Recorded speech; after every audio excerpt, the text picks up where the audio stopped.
música, aula de número 36. Bem-vindos a todos os alunos e os convidados. Hoje é uma aula aberta, porque fiz uma publicação recentemente a respeito do tema da aula de hoje. Vi que centenas de pessoas se interessaram. Um assunto muito interessante, que é a relação de Mozart com Deus, com a religião.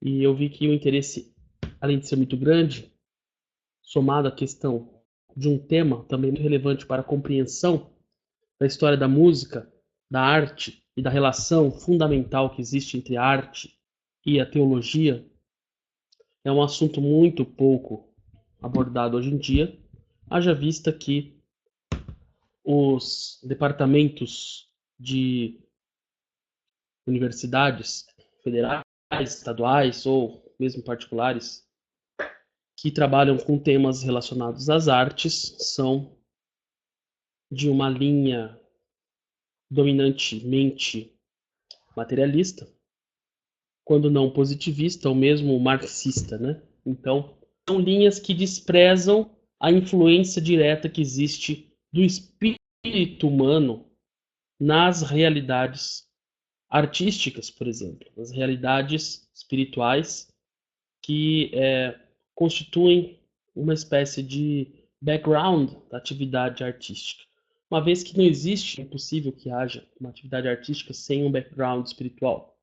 Porque as ideias que nós temos, as ideias que nós desenvolvemos, elas não surgem do nada. As ideias sempre vêm de algum lugar. As ideias, portanto, a inspiração que subjaz a essas ideias tem necessariamente um laço, necessariamente uma origem, tem uma fonte. Essa fonte pode ser, claro, uma formação musical, uma formação cultural, formação artística. Só que ela pode ser também uma, digamos assim, instigação a partir do exterior. A inspiração, então, é como que um trabalho de criação a partir de um impulso exterior, certo? E quando nós falamos em inspiração, essa própria palavra inspirar ou inspirado, ela deriva da palavra espírito. O Espírito de Deus, nós chamamos de Espírito Santo, é o grande inspirador das grandes obras, fundamentalmente das obras sacras, né? Das grandes obras de arte da humanidade. E, é claro, eu demonstro isso muito bem no meu livro, para quem não conhece. Tem aqui um exemplar. Essa é a discussão central do meu livro, Ensaios sobre a Música Universal. Muitos que estão acompanhando aí já têm o livro, já leram, né? Mas alguns não têm, então tá aqui. Eu aprofundo muito mais discussão neste livro aqui, tá? Eu não vou poder aprofundar muito nesse tema agora, de como exatamente a influência espiritual, embora seja o primeiro capítulo do livro, a introdução, a influência espiritual esteja na base do desenvolvimento das grandes obras de arte, principalmente das grandes obras de arte musicais da humanidade. Mas vocês podem adquirir o livro. Bom, então nós vamos adentrar no assunto da aula de hoje, dessa transmissão, desta aula aberta, que é a vida e a obra de Wolfgang Amadeus Mozart. E eu só vou dar mais um aviso, colocando aqui já o link para o acesso ao livro, né, que eu falei, que eu acabei de citar, o meu livro Ensaio sobre a Música Universal. Para quem não conhece, que o nosso curso é semipresencial, ou seja, nós temos aulas semanais transmitidas ao vivo, como esta que vocês estão vendo agora, mas também temos encontros presenciais. Tem algumas pessoas aqui acompanhando a aula que já estiveram nos nossos encontros presenciais, no nosso festival de música, que é justamente a ação do nosso curso online de música, e contou com a participação massiva dos nossos alunos. Deixa eu ver quem que estava aqui. A Fernanda estava, o Rodrigo Nanquim, a Milena e mais alguns outros alunos que não estão agora acompanhando ao vivo, porque muitos alunos também assistem às gravações das aulas. As aulas acontecem todas as quintas-feiras, às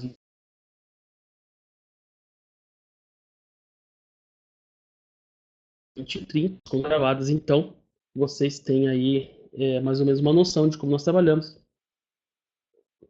Vocês verão como é esta aula, mas já antecipo que temos todas as semanas essas aulas gravadas, são transmitidas ao vivo e ficam gravadas. Temos também tarefas e encontros presenciais onde nós fazemos música, nós discutimos, temos palestras formativas. Em breve vamos disponibilizar uma série de palestras presenciais que aconteceram aqui. Palestra minha, palestra da professora Leila, palestra do Dr. Ivan Lago, a palestra do professor Camilo, do professor Helder.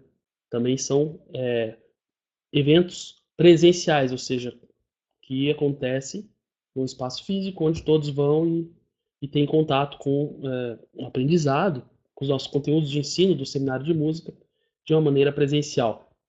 Então não é um curso inteiramente online, certo? Temos também essa parte presencial e eu vou dar mais instruções depois no final da aula para quem tiver interesse.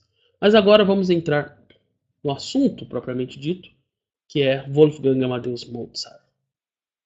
É um marco central na história da música. É um ponto do qual não se pode desviar. Não se pode falar sobre a música do Ocidente ou sobre a atividade musical sem falar sobre Mozart. E a minha proposta aqui hoje não tem muito tempo para apresentá-la para vocês, porque só a vida e a obra de Mozart, só uma das obras de Mozart, valem um curso inteiro. Vou apresentar uma obra para vocês hoje. Só esta obra já vale um curso inteiro. Só essa obra merece ser estudada a vida inteira. Então, eu já aviso, se tiver algum mozartiano experiente aqui, uma pessoa que já conhece bastante a obra de Mozart, que tenha paciência, porque eu vou fazer uma introdução geral, não vou aprofundar muito, né? Os aspectos pontuais, porque a vida de Mozart foi muito prolífica, muito intensa, muito cheia de frutos artísticos e musicais. Então, é impossível, absolutamente impossível, aprofundar todos os aspectos de sua obra, embora eu adoraria fazê-lo. Mas nós temos que ser um pouco sintéticos. Então, muito bem. Tem um texto aqui, eu vou ler uns trechos do texto, que é um texto base aí para a nossa aula. Para quem não sabe, hoje nós estamos na aula 36 do Seminário de Música, então já tivemos 35 aulas antes desta. Tá? Muito bem. Mozart, um compositor importantíssimo na história da música ocidental, considerado por muitos, o maior gênio não apenas da música, mas também da humanidade. Sua grande capacidade intelectual, artística e espiritual. Nasceu em Salzburg, uma cidade austríaca, e faleceu em Viena, de 1756 a 1791. Aqui está um ponto muito importante. A educação foi conduzida pelo seu pai, Leopold. Ao que tudo indica, um grande conhecedor de história de música. E eu digo aqui, olha, foi baseando a sua prática de educação domiciliar nos princípios da educação clássica da Grécia Antiga. Muito bem, alguns dados confirmam essa hipótese, que é minha, né, que está também no meu livro Ensaio sobre a Música Universal. Mozart viveu no classicismo, que consiste justamente na retomada de modelos e parâmetros culturais da civilização greco-latina, seja da antiguidade clássica. O classicismo do século XVIII consistiu justamente no resgate da cultura da civilização greco-romana.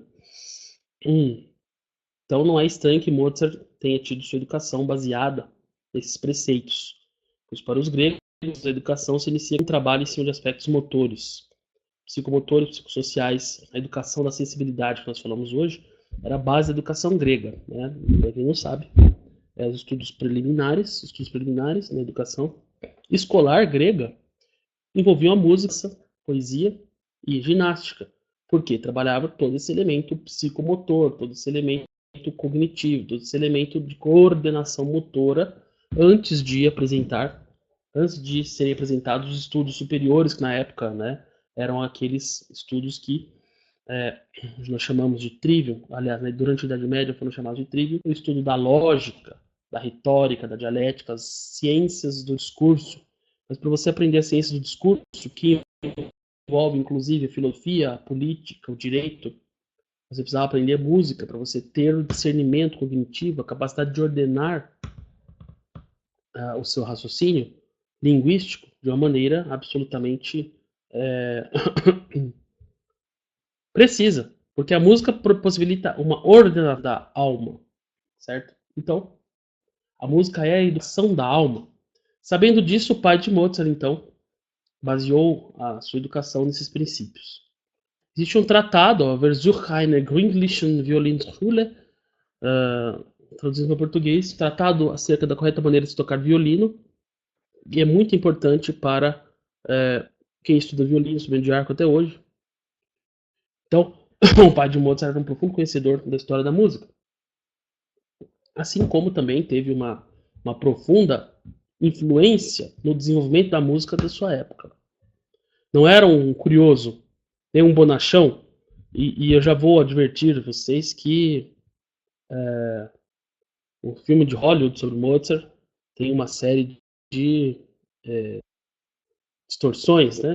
Principalmente sobre a figura do pai de Mozart e muitas outras, mas temos que ter em vista que é uma obra de ficção, então não podemos ter essa obra de ficção como um suporte para uma pesquisa bibliográfica, histórica, musicológica, sérias, porque se trata de uma obra de ficção, romanceada, enfim. Hoje em dia está na moda o pessoal citar filme de Hollywood como referência de estudos, né? Que é uma grande primariedade, um erro crasso. Muito bem, nesse tratado, o Leopold Mozart trata dessas questões importantes da estilística, do estilo do classicismo, que é um estilo contido, elegante, austero, nobiliárquico, cuja preocupação é mais com a elevação da alma, motivo de bons modos, uma preocupação mais formativa, moralizante, que se contrapunha aos excessos até mesmo sensuais do barroco, que foi o movimento estético anterior, né? Aí a nota de rodapé, alguns historiadores com o estilo rococó como intermediário entre o barroco e o classicismo. Porém, há também que afirma que o rococó não chega a se constituir como um estilo autônomo. O mais comum é definido como estilo de transição. Digo isso porque alguns colocam a obra de Mozart no rococó. A Mozart seria um rococó, uma transição do barroco para o classicismo? De fato, essas de Mozart, que são excessivamente floreadas, com muitos adornos, isso justifica. Alguns musicólogos chamam isso de rococó. Já outros, é uma corrente majoritária, inserem a produção de Mozart no classicismo vienense, chamada Escola de Viena, porque justamente compactuava o compositor com esses princípios de austeridade que tinham a ver com essa mentalidade classicista, que era também advinda de ideias iluministas, de resgate da civilização greco-latina como parâmetros, enfim. E claro que houve quem usasse isso para combater a religião e costumam dar muita ênfase para um aspecto supostamente antirreligioso da vida de Mozart, né? Da vida espiritual de Mozart, mas chegaremos lá. Então veja, a trajetória do jovem Mozart é indissociável dos planos de seu pai. Ao menos durante a infância e a juventude, Leopold, além de ser um excelentíssimo professor, foi também um grande empresário, em especial para Mozart, e o fez render bons frutos, inclusive pecuniários, da educação que ele deu ao filho. Porque ele levou Mozart para vários países e, ao mesmo tempo em que ele tinha esse retorno já financeiro com apresentações do filho, era um virtuoso já desde os 4 anos de idade, tocava muito bem piano e violino, tinha sido ensinado pelo pai. Ele conheceu várias culturas aqui, ó. Isso foi importantíssimo, né, para a formação do conhecimento musical de Mozart. Na Inglaterra, Mozart aprendeu canto, veja só, com o famoso castrato. Castrato, para quem não sabe, eram tenores que de fato eram castrados para terem uma voz mais aguda. Giovanni Manzoli, que ajudou a desenvolver a técnica da composição para a voz humana. E aí, fazemos um parêntese, há muitos que consideram Mozart o maior compositor. Bem lembrado, Danilo Gualberto disse, O que já não se fez pela música. Vocês vejam, o cara corta as próprias bolas em função da beleza musical e hoje em dia nós temos que aturar certos funks aí, né?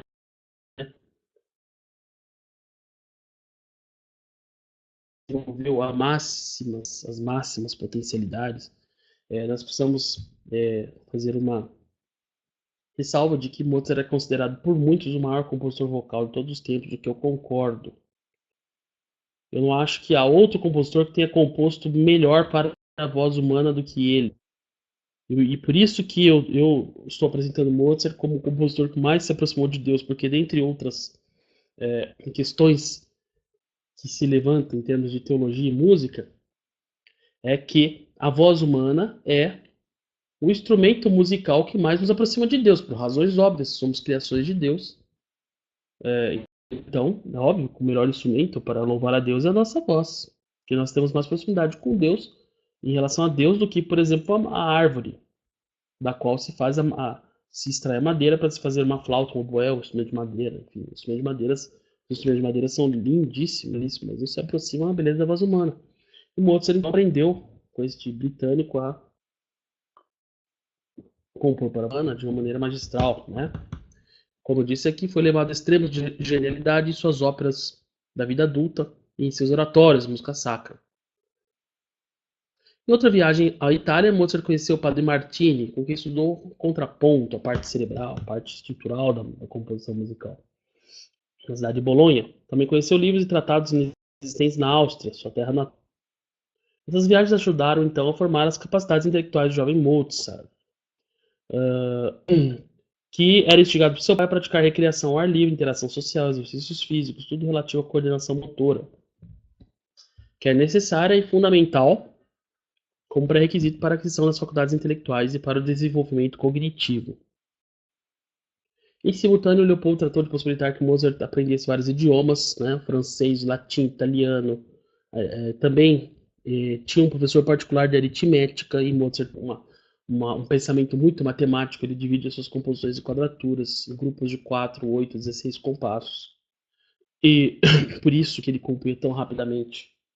A obra que eu vou mostrar para vocês é a ópera Don Giovanni.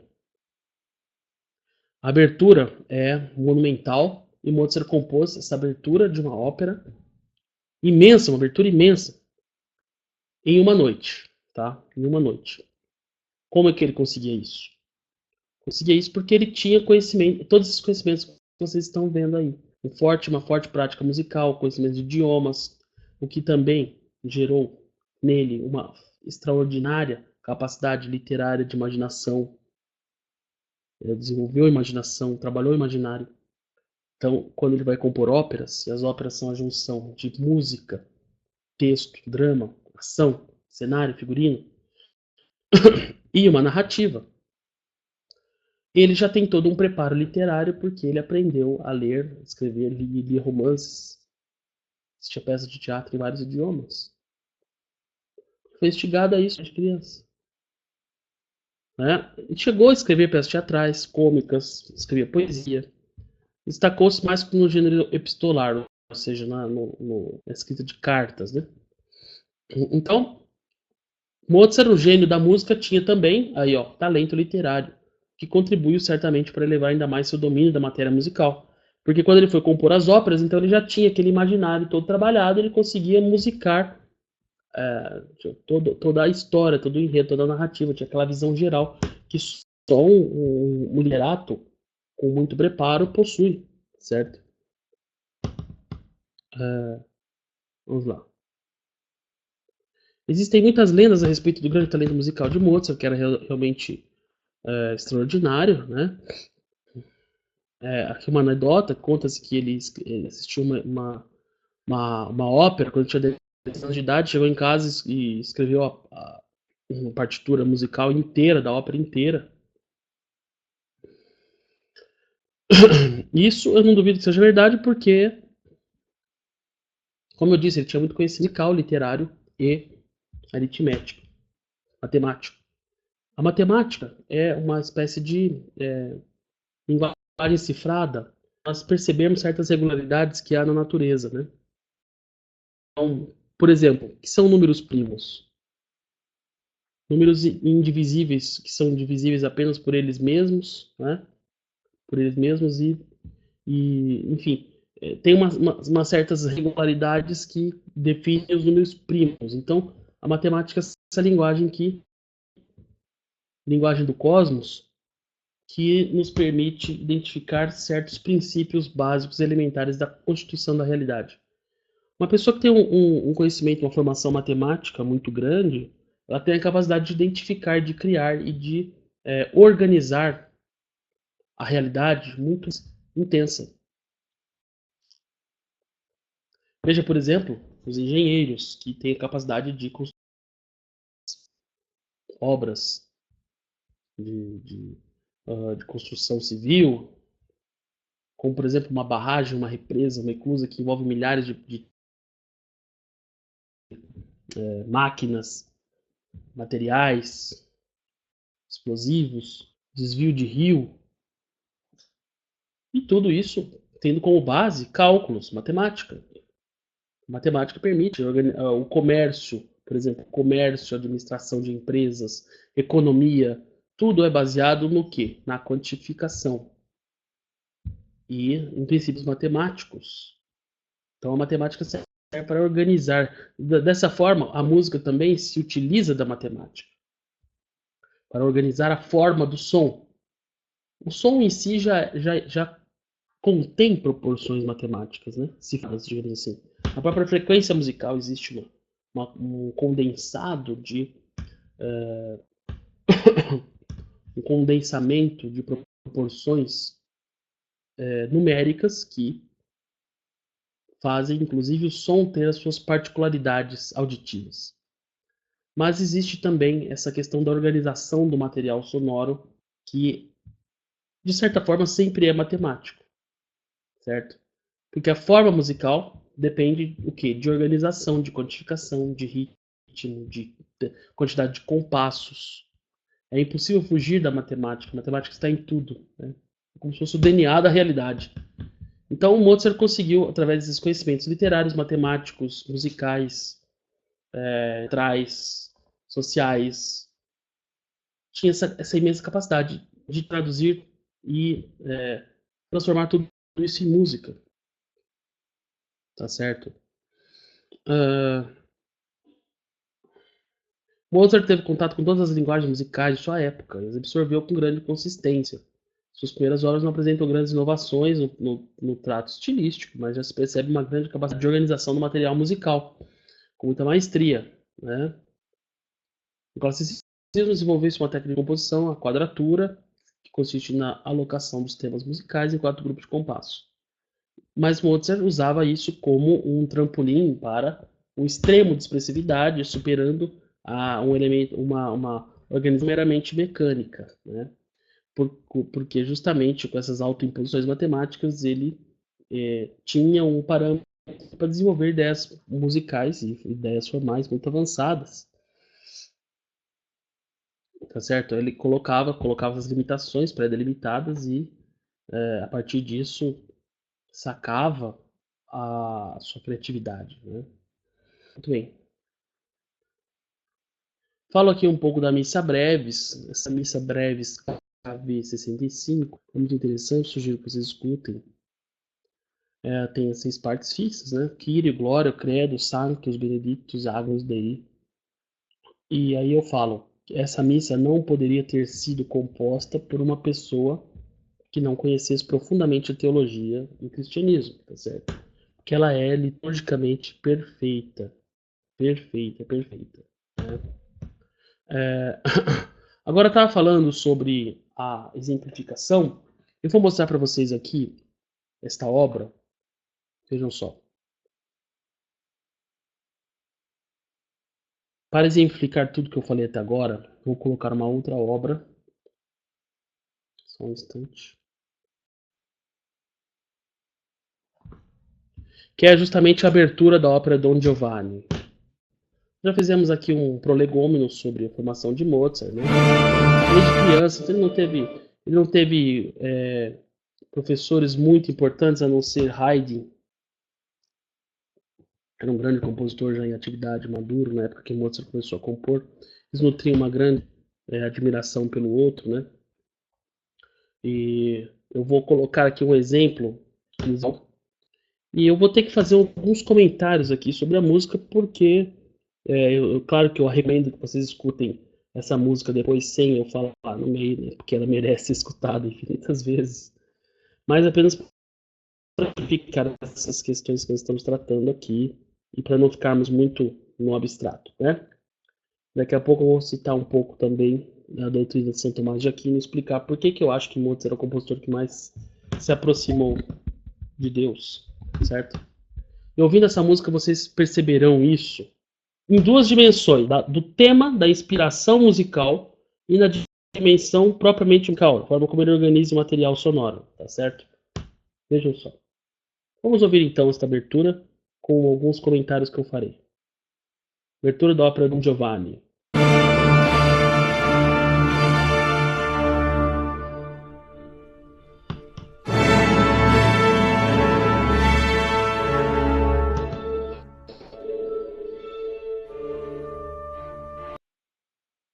Aqui eu já faço uma pausa. Vocês viram que já na abertura ele usa a quadratura, né? Ou seja, 4 compassos, 2 acordes. Então, já é a estruturação formal que eu falei ali em funcionamento. E agora ele vai, presta atenção nesse tema que vai estar subjacente a toda a abertura, que é um tema de semínimas pontuadas e colcheias. Pá, pá, pá, pá, pá, pá, pá. E como ele estrutura toda a obra a partir desse tema tão simples. Vejam só.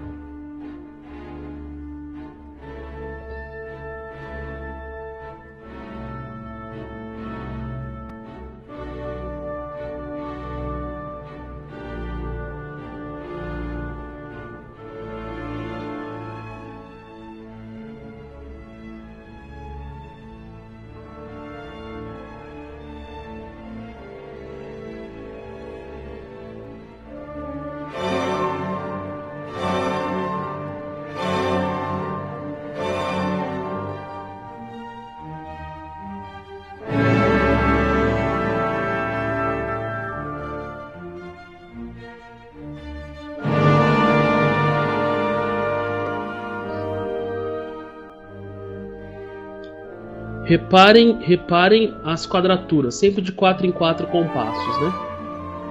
Agora começou um novo motivo. Haverá 4 compassos desse motivo.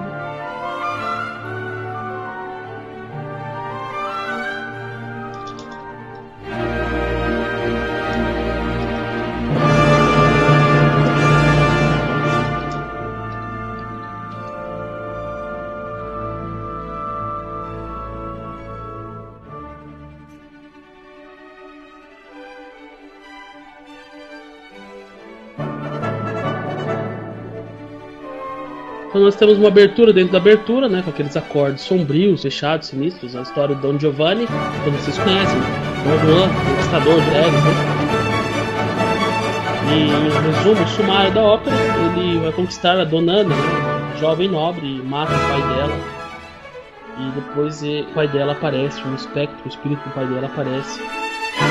Não para se vingar, mas para dar uma chance, né, enviado do outro plano, dar uma chance para Dom Juan se converter, renegar o seu passado de luxúria, enfim, de assassinatos, e dar uma última chance para ele se converter, para ele poder ir para o céu, né? O desfecho é absolutamente tenebroso, que ele não se arrepende. Então, Mozart, de uma maneira muito suave, faz uma catequese profunda nessa obra. Claro que a ópera tem os momentos cômicos, os momentos das aventuras, do Dom Juan, enfim, mas o final é absolutamente assombroso. Tudo isso está refletido aqui na abertura.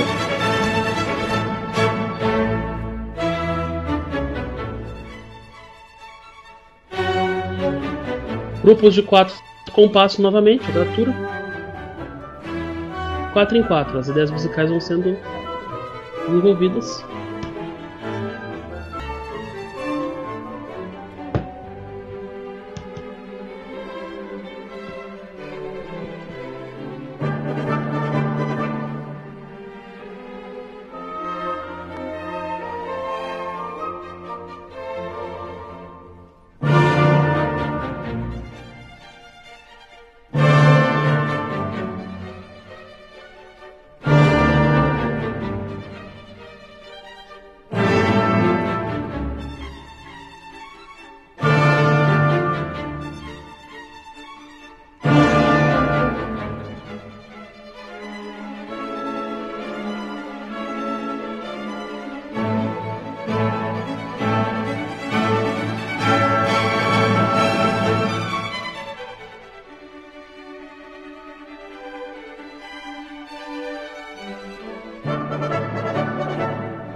Bom, então vocês ouviram aí uma abertura que dura 5 minutos, 5 minutos e 40, que foi composta em uma noite apenas.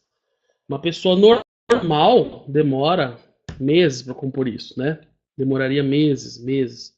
Mas Mozart compôs em uma noite. Por quê? Aí que entram todos os elementos da minha tese, né? Sobre Mozart. Bom, primeiro eu mostrei para vocês a formação que ele teve, musical, literária, matemática, né?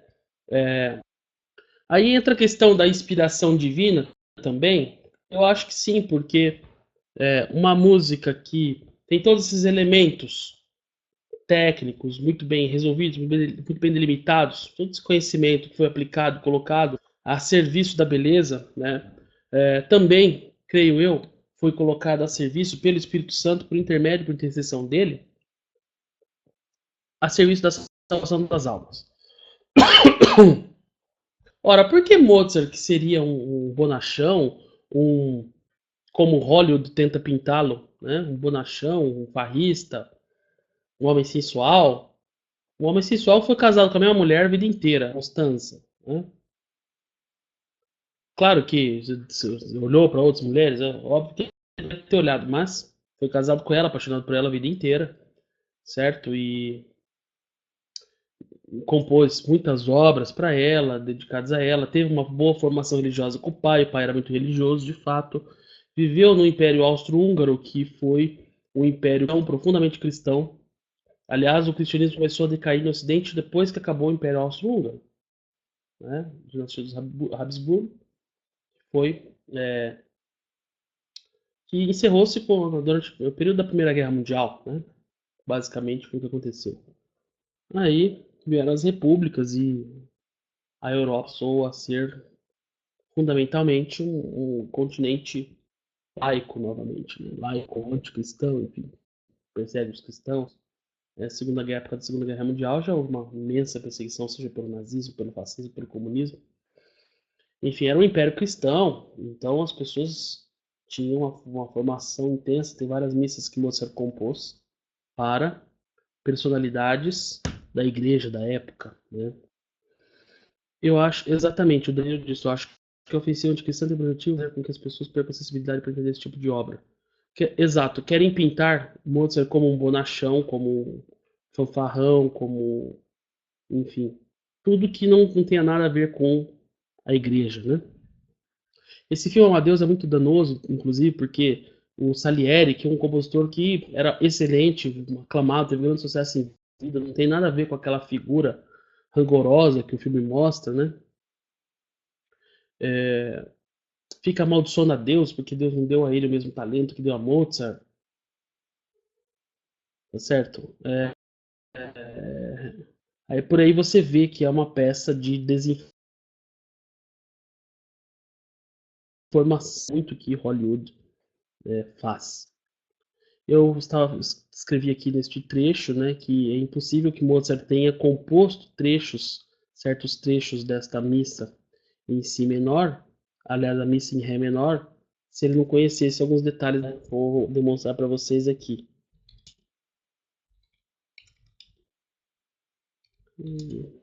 Assim, credo. Tem uns trechos que é absolutamente impossível que alguém escreva isso sem conhecer profundamente a teologia ou sem estar inspirado pelo Espírito Santo. Então, nas duas hipóteses, Mozart foi um compositor profundamente cristão ou que foi utilizado pela providência divina. Né? Disse o Pedro Schudig, a concentração de igrejas construídas com a mais elevada arte sacra é bem elevada na Áustria. Em Viena são centenas, exatamente. Foi exatamente por isso exatamente isto que engendrou o surgimento de um gênio da magnitude de Mozart, que é o maior gênio que a humanidade já concebeu. Certo? Vejam isto. Ouçam isto e vejam isto. Só um segundo.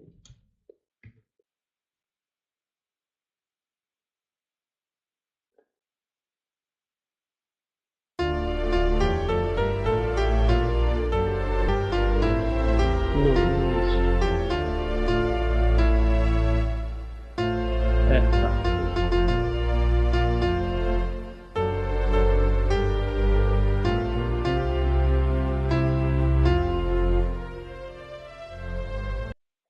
Isso aqui tá sem a voz, espera aí um pouquinho.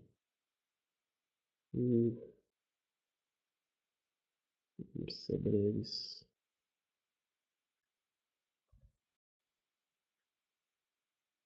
Aqui.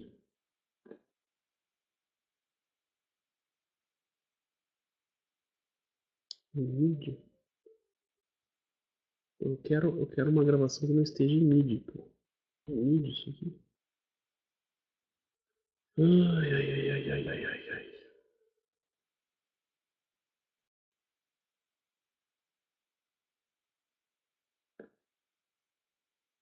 Tudo em MIDI, meu Deus do céu.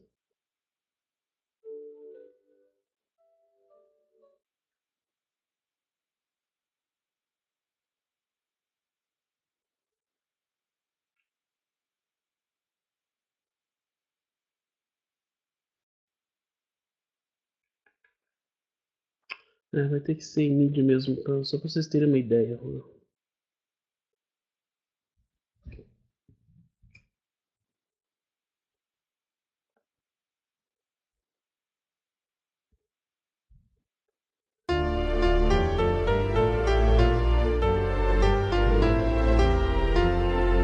Aqui tem a letra do credo, que eu imagino que vocês devam conhecer, né? Patria omnipotente factor in cieli et terre, visibilium omnium et invisibilium. Que Deus fez as coisas invisíveis, né? O credo niceno-constantinopolitano. Et in unum dominum, veja, et in unum dominum o solo canta em um Deus, é só, né? Ex patria, junta filium unigenitum com patria, olha aqui, sobe a partitura. Aí são duas vozes, o soprano e o alto, né? Quer dizer, já é a dualidade. Antes era só um Deus, agora é Pai e Filho. Deus de Deus, luz da luz. Aí depois da luz, Deus verdade, Deus verdadeiro de Deus verdadeiro. São as quatro vozes. Gerado, não criado. Quando o Filho é gerado, há uma escala solo, né? Que para nós e para nossa saúde, que propter nos omnes et nostra salutem, descendit de terra. Descendit de celis. Do céu tem uma escala descendente, né? Para nossa saúde o coro canta completo, quer dizer, para toda a humanidade todas as vozes do coro cantam, soprano, alto, tenor e baixo. Et incarnatus est Espírito Santo, foi que se encarnou do Espírito Santo. Vejam, agora é um trecho fantástico. Ex Maria Virgine, todo o coro canta. E aqui nós temos, este trecho, este acorde diminuto, Ex Maria Virgine, justamente no momento em que existe o ponto central da fé católica, né? A virgindade de Maria. Profundo conhecimento de teologia, de música para fazer isso aqui, certo?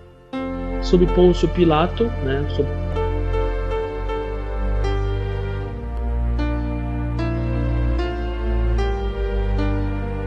Sepultus est. Sepultus est. Justamente o est é uma nota mais grave, né? Sepultus est.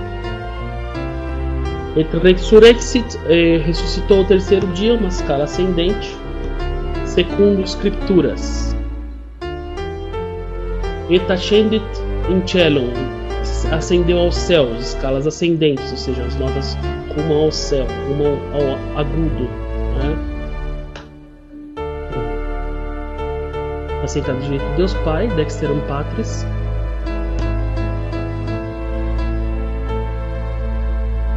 Com glória iudicar, virá de novo sua glória para julgar os vivos e os mortos, né? E o seu reino não terá fim. Cuius regni non erit finis. Cuius regni, vocês vejam que tem uma espécie de trombetas sendo tocadas aí, um grande conhecimento teológico por trás para embasar esta composição.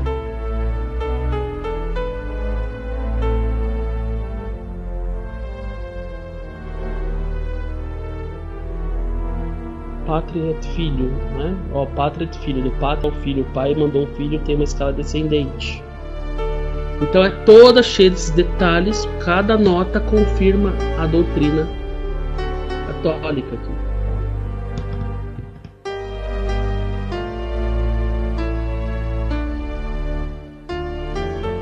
Qui locutus est per prophetas. o reino dos céus foi anunciado pelos profetas, também numa espécie de forma de trombetas, com notas repetidas, como se fossem trombetas. Da parte do creio, que fala creio na Igreja Unánica Católica Apostólica, ele coloca o coro cantando junto também, né? Remissão dos pecados. Expecto Resurrectione. Nesse trecho do Expecto Resurrectione, né, vocês vejam aí uma escrita canônica. Então, o cânone é uma representação da vida eterna, porque ele sempre recomeça, né? Et vitam venturi venturi seculi, amém. Esperamos a ressurreição dos séculos e séculos, amém.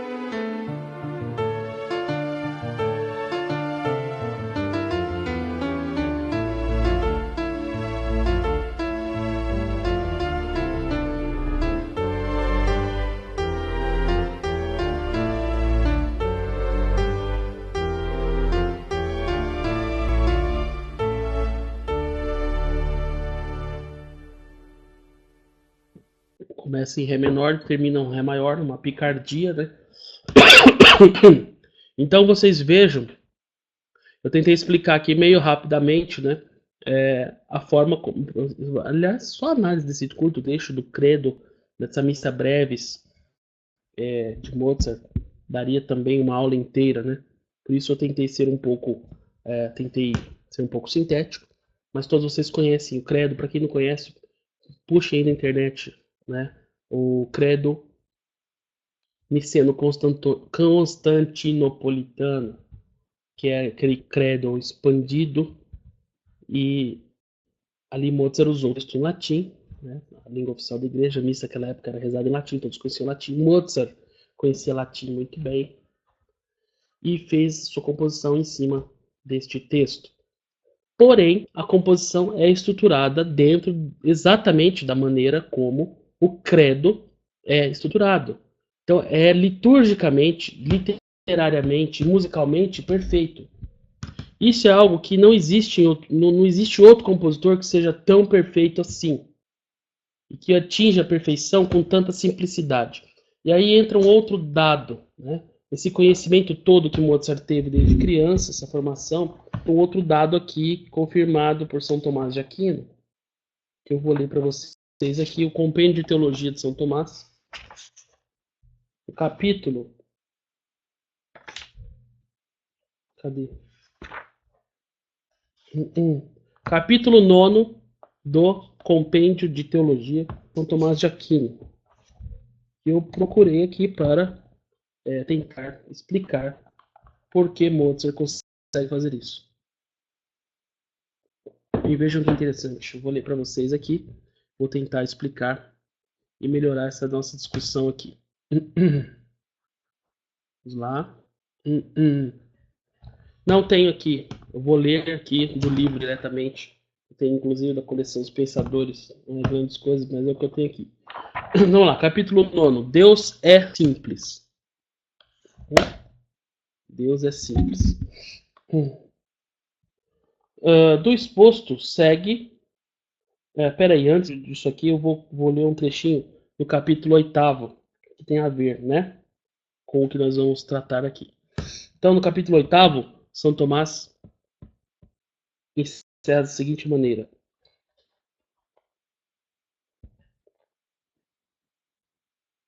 a partir desses dois argumentos, depreende-se que Deus é eterno em toda a propriedade do termo.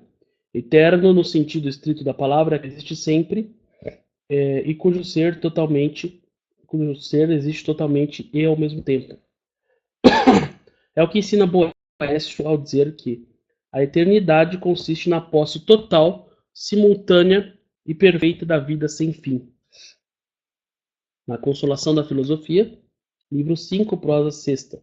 Boécio é ninguém menos que o maior teórico da música da Idade Média. Boécio é ninguém menos que o maior teórico da música na Idade Média. Como que Boécio chegou nessa conclusão de que a eternidade consiste na posse total, simultânea e perfeita de todos os momentos da vida sem fim, da vida eterna, né? Foi através da música, porque ele percebeu que a música, mesmo quando não estava sendo executada, ela continuava sendo a mesma música, continuava tendo existência, certo? E então, ele diz justamente isso: eternidade consiste na posse total, simultânea e perfeita da vida sem fim. Na música de Mozart, você vê a posse total, simultânea e perfeita da vida, não apenas musical, como também da essência, ou seja, o significado litúrgico é reafirmado em cada nota, em cada trecho, em cada compasso, em cada harmonia, em cada técnica utilizada, seja ela horizontal, polifônica, ou uma técnica harmônica, ou uma técnica de escrita canônica, os cânones, onde uma melodia corre atrás da outra, sem fim, poderia não ter fim, mas ele estabelece um fim, né? Estabelece um limite. Muito bem. Aí segue, São Tomás no capítulo 9, então, do Compêndio de Teologia. Deus é simples. Mozart é simples. Vocês viram lá? Dom Giovanni, vocês ouviram agora o credo da missa 65, cabeça 65, né? E vamos lá. Deus é simples. Do exposto segue também que a causa primeira motora é necessariamente simples. Pois em tudo quanto é composto há dois elementos que estão um para o outro, como a potência está para o ato. Ora, na primeira motora, se for totalmente imóvel, é impossível que haja potência e ato, pois tudo que está em potência é passivo de movimento. Conclui-se daqui a impossibilidade de a primeira causa motora ser composta. Quer dizer, Deus é o princípio e a causa motora de todo movimento, de tudo que existe no mundo.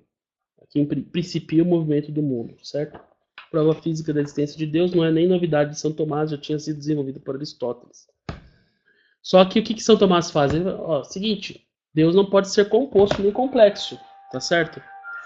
Tocando o telefone aqui, não posso atender no momento, rapidinho, já tô acabando aqui, espera só um pouco. Não posso atender agora, né? Um pouquinho. Tudo bem? Então, segue-se que Deus é simples porque ele é a causa primeira do movimento. A causa primeira não pode ser complexa, depende de um elemento simples, né? Mesmo que simplicidade de raciocínio, de argumento, mostrar que Deus é simples. Tudo que é muito complicado distancia-se um pouco de Deus. Então, o outro é extremamente simples, né?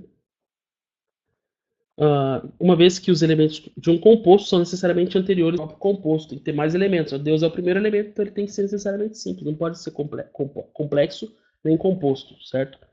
Aliás, ao observarmos a ordem dos compostos, constatamos que os elementos mais simples vêm antes, uma vez que os elementos mais simples precedem por natureza aos corpos mistos ou compostos. Entre os próprios elementos, aliás, o primeiro é o fogo, o mais simples de todos. A todos os elementos precede o corpo celeste, o Sol, o qual reveste maior simplicidade, isento de qualquer alteração. Também daqui sim que o primeiro dentre os seres deve ser, por necessidade, totalmente simples. Eu fiz a seguinte analogia: se o primeiro dentre os seres que existem no mundo, que é Deus, tem que ser simples, o primeiro dentre os compositores da história da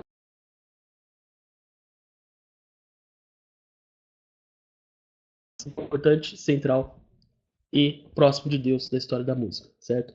E agora vocês vão me dar razão, porque eu vou colocar um exemplo musical. Espero que vocês me deem razão. E vejam se Mozart não está a serviço de Deus. Vejam só. Escuta essa área. Esta área aqui é a área do Commendatore, famosíssima, né? Em que o Commendatore, que foi assassinado por Dom Giovanni, retorna do além para levá-lo para as profundezas do inferno. Escutem só.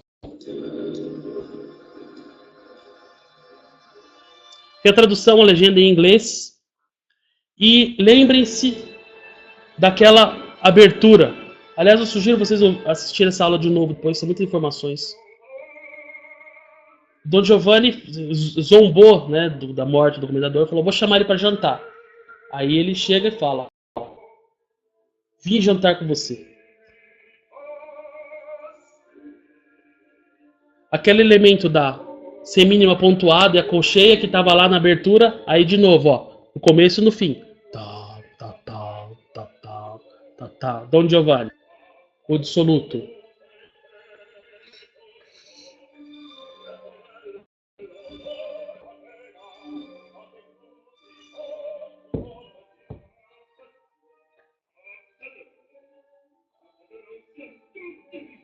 Esse é o criado do Don Giovanni morrendo de medo, né?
Porque ele diz que o coração dele não tem medo, né? Ele tá sem medo e tal. Dá a sua mão. E olha o que tá acontecendo musicalmente no fundo.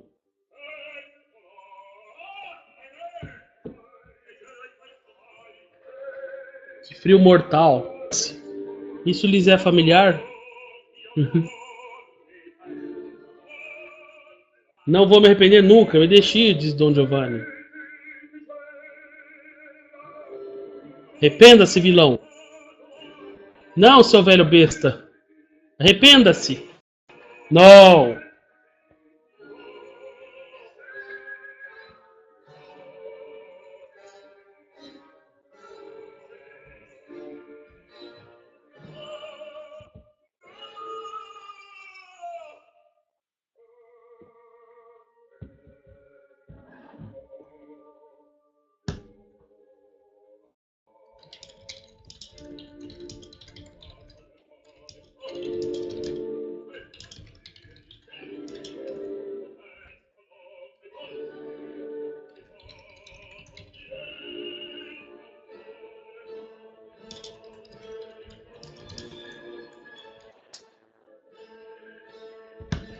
Vejam lá as formas horripilantes chegando do inferno para levá-lo embora. Ó.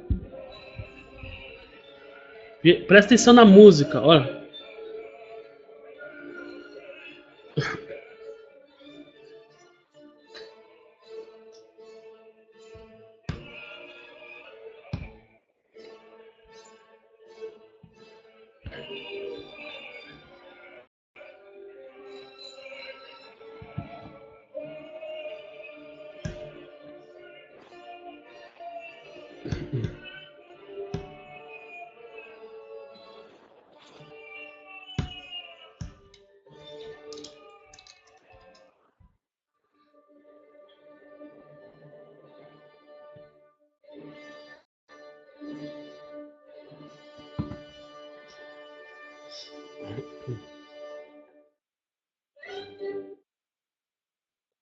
Bom, é uma ópera que termina assim. Vocês imaginem o furor, o estupor que foi lá em 1780 e pouco, né? Se até hoje nós ficamos absolutamente fascinados. E por que nós ficamos tão fascinados com essa ópera e com esse finale?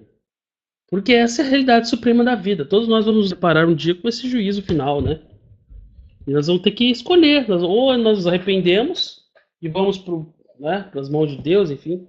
Ou nós vamos para outro lugar lá, né? Gente, isso aqui é pedagogia divina em ação. Usando Mozart, usando o talento musical de um grande mestre da música, claro, mas é Deus falando através dele. Estão entendendo? Acho que com tudo que eu mostrei para vocês, tudo não mostrei muita coisa. Mostrei a educação de Mozart, o processo do homeschooling que o pai dele fez, as viagens internacionais, questões de línguas, de matemática, de aritmética, de composição musical, estudou os melhores professores da época, enfim. Teve essa formação católica muito forte.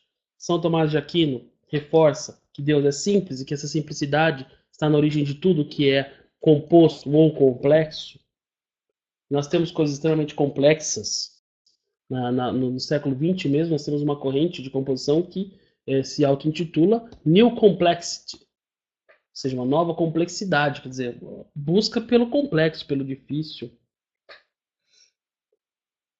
Mas você veja, Sérgio, o final não é tão dramático. O final é até, né? É até leve por ser algo muito, uma realidade muito densa, até que Mozart consegue traduzir isso com uma certa leveza. Mas vocês vejam, por exemplo, nas aparições de Fátima. Nossa Senhora, antes de mostrar ou de dizer o que ela pretendia para as crianças, antes de mostrar o céu, o paraíso, ela primeiro mostrou o inferno. Então eu acredito que justamente Deus usou Mozart nessa ópera Don Giovanni, esse tema absolutamente fascinante, né? Atraiu o público de uma maneira muito pedagógica, até bem humorada,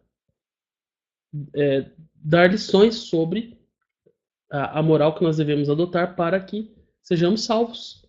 Estão compreendendo? E sem falar na obra sacra de Mozart, que confirma isso que eu estou falando também de uma maneira multidimensional, ou seja, vários trechos, várias passagens, né?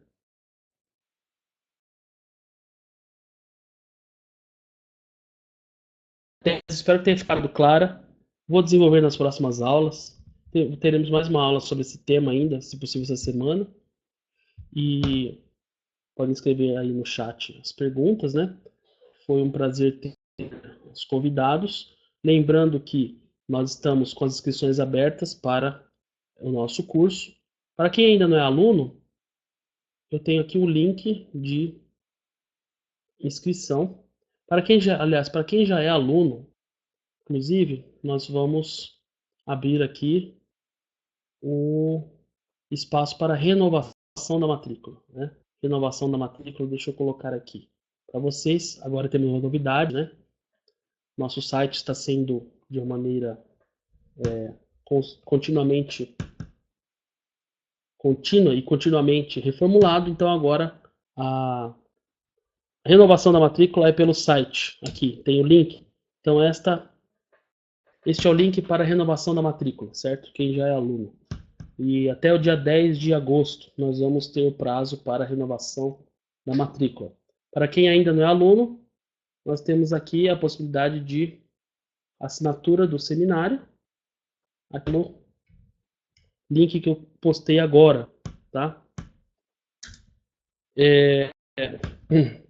Ainda farei outras transmissões abertas.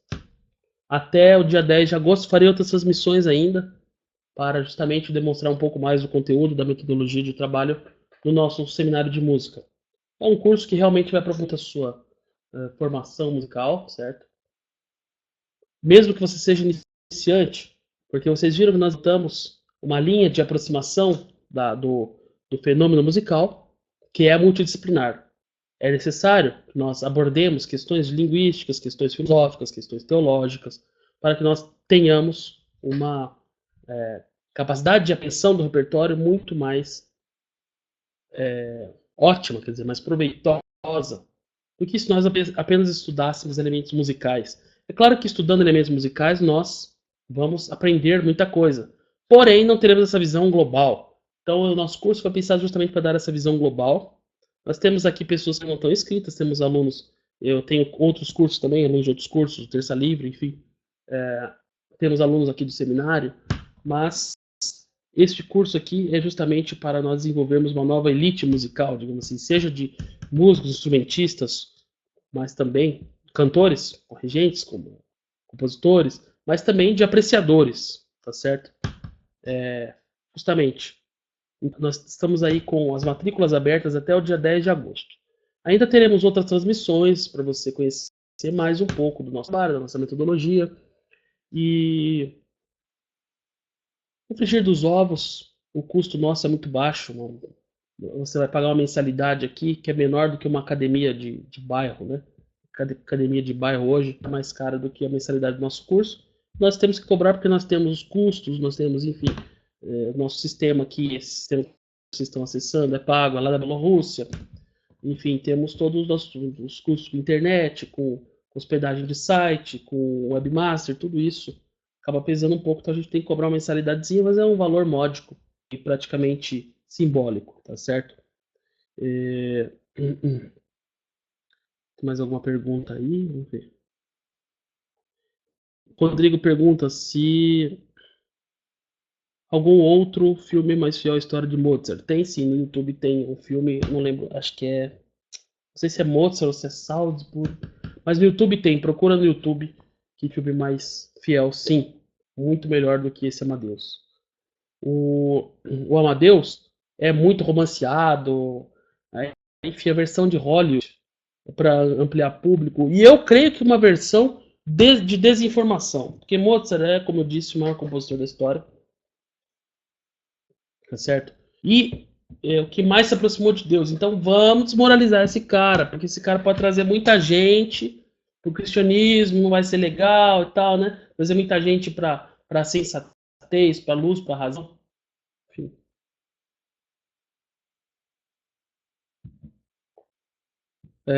Não acreditem em filmes, acreditem na partitura, na música, nos livros, nas cartas que ele mesmo escreveu, fontes primárias.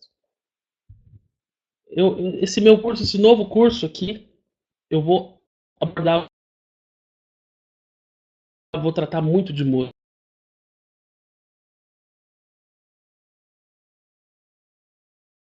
Vou totalmente surpreso, fico absolutamente fascinado. Sempre me surpreende, sempre, sempre, sempre. E ó, eu vou dizer uma coisa pra vocês, eu não gostava muito de Mozart, não. Eu falava, Beethoven é maior, tal. Beethoven é grande, claro, ele, mas Mozart, por essas características que eu coloquei pra vocês, ele acaba despertando interesse cada vez que eu ouço, conheço novas obras dele, porque tem muitas obras, né? Muito difícil conhecer todas as obras dele, então a gente vai sempre conhecendo. Ano passado eu tive a chance fantástica de reger a Orquestra Sinfônica Nacional do Paraguai, uma sinfonia de Mozart, uma das experiências mais fantásticas, emocionantes da minha vida. Aliás, a primeira orquestra sinfônica que eu regi no exterior foi justamente uma obra de Mozart. Então, Mozart eu tenho um carinho inicial. Regi uma obra de Mozart aqui também no nosso encontro de alunos, nosso Festival de Música de Paraguaçu Paulista. Aliás, eu convido todos vocês também a acessarem a página do nosso Festival de Música, tá? Vou colocar aqui, ó, seminário. demusica.org/festival. Temos lá e temos a fanpage também. Se você ainda não é meu amigo no Facebook, pode me adicionar no Facebook, que você terá acesso também à fanpage, tá certo? Tem mais alguma pergunta? Pessoal, vocês que não são alunos ainda, sejam muito bem-vindos aqui. Foi um grande prazer ter vocês. Nós temos uma área de cadastro no nosso site. Você pode se cadastrar lá para ter acesso ao conteúdo gratuito do site também. Tem bastante coisa interessante. E tendo cadastro lá, você recebe os convites e as novidades do site. Mesmo que você não seja aluno, se você optar por não ser aluno, não tem problema nenhum, mas você pode se inscrever no nosso site e ficar por dentro de todas as nossas novidades, inclusive das nossas transmissões. É muito comum fazer aulas abertas, né? Quase todo mês tem aula aberta, então vocês podem acompanhar nossos conteúdos. Temos lá também dezenas de vídeos abertos, gratuitos, enfim, textos. E é um grande prazer ter vocês aqui, porque eu gosto muito de ver pessoas interessadas por música. E nós precisamos desenvolver e ampliar nossa cultura musical, tá certo? Essa aula aqui vai ficar disponível e também vocês podem divulgar aí para pessoas que queiram assisti-la. Quiserem reassistir também, ela ficará disponível aí no meu canal do YouTube em breve, tá certo? Então é isso, muito obrigado a todos vocês pela assistência. Espero que vocês tenham aproveitado a aula. Como eu disse, foi só uma pincelada sobre a obra de Mozart, porque ela é muito extensa, muito profícua, muito profunda. Espero que tenha ficado claro o meu ponto de vista e que vocês possam sustentar também algo nesse sentido. Quando alguém perguntar para vocês por que Mozart era um grande, vocês tenham mais elementos e subsídios para isso. Vocês possam, né, usar isso em benefício do seu aprimoramento cultural, musical, tá certo? E continue com a gente por aí, porque temos muitas coisas boas, muitas novidades no nosso seminário de música, que é justamente uma iniciativa voltada para o desenvolvimento do conhecimento musical geral na ação. Um grande abraço a todos, muito boa noite, fiquem todos com Deus.